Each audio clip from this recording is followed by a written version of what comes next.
bylo evidentní držení a tentokrát si toho rozhodčí všimli. Trestně patří a půjde si odskočení. Plzeňský tým má před sebou svou první přesilovou hru. Mají na svých řadách pár dobrých střelců, stačí udržovat jednoduchou taktiku. Mířit na branku ve chvíli, kde mají v útočném pásmu hodně mužů. Díváme se na Martina Straku, který stále čeká na svou první střelu na branku. Rychlo palba z místa před brankou. Perfektní práce Lipejakyho.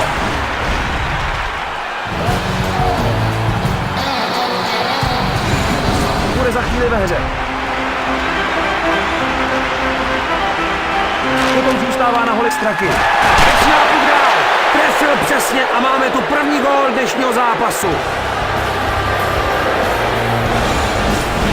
Golman vůbec neměl šanci tuhle střelu chytit, Roberte. Byla to přesná a tvrdá rána.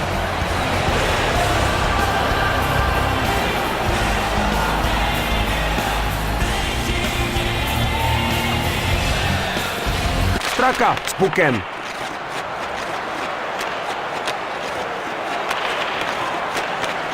Rychle vystřelil puk.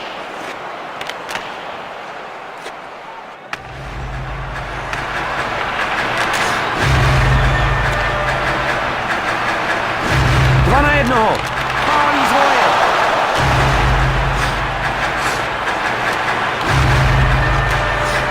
Dva na jednoho. Vypíchnutý puku. Straky.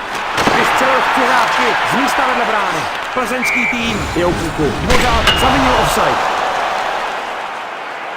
A máme tu hazování. Hazování vyhrává Darfolku. A puk má Darfolkem.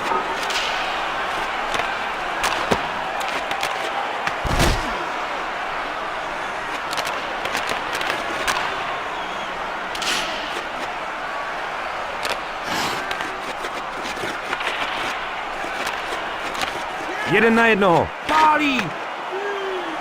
Kašpařík. Výborný obranný zákrok. Plzeňský tým si drží puk. Dva na jednoho. A vidíme únik.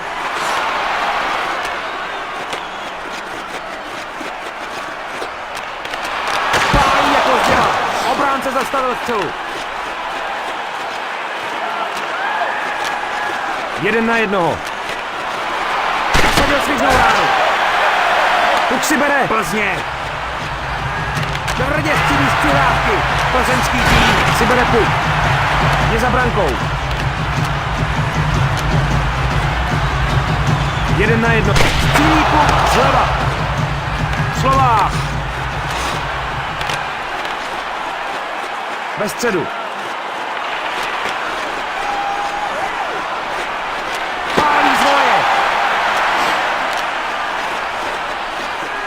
Dva na jednoho. Střílí. Zákrok. Mencator podržel puk moc dlouho.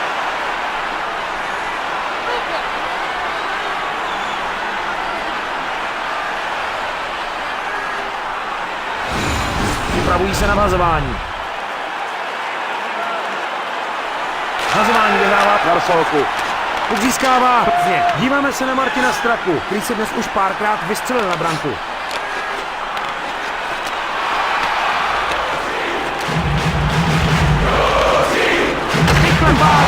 Mencator zabránil gólu. Zmocnil se ho Vlasáka. Cíl na bránu. Harpol získává puk.